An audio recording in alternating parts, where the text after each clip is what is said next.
He worked for 3 years without taking a single cent in salary. All he wanted was to get familiar faces at the casino, so he could pull off a big score. He used his job to his advantage. First, he hid rigged dice inside a slot under the gambling table. Then he installed a signal jammer on the table, and finally added a remote control button. Once everything was set, the guy headed to the locker room, peeling off the fake nose filler and yanking off his wig. Then he pulled out another disguise he'd prepped earlier. In seconds, the waiter turned into a total high roller. Mark walked up to the craps table and dropped his entire net worth 10 grand euros on an 8. While shaking the dice, he swapped them with the loaded ones, then pretended to be nervous as he tossed them out. Just before the dice came to a stop, Mark quickly hit the remote button, and boom, the dice landed perfectly on 8. 10 grand instantly became 60. Mark was stoked, but he didn't cash out right away. Instead, he decided to jump into the high-stakes game for bigger wins. Mark made his way to the VIP lounge and swiped a rich guy's access card. He also grabbed the dude's designer suit. After changing clothes, Mark transformed into a trust fund kid. Then he used the VIP card to unlock the private elevator.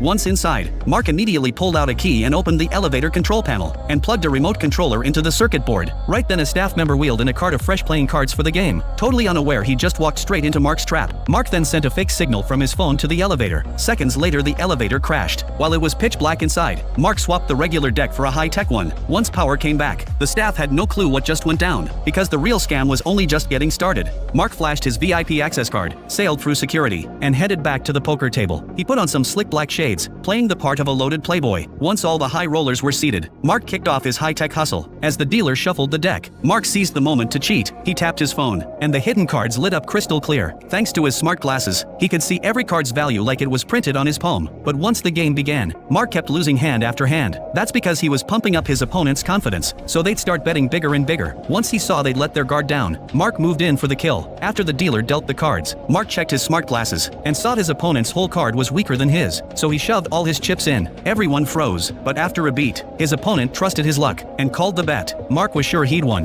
When all the cards flipped, the dealer pushed the whole pot to his opponent. Mark freaked out. He swore he saw King 10 in his hand. Turns out his smart glasses glitched. When he took them off, he realized his actual hand was 3-5. So just like that, Mark didn't win a dime, and his 10 grand euro was back to zero.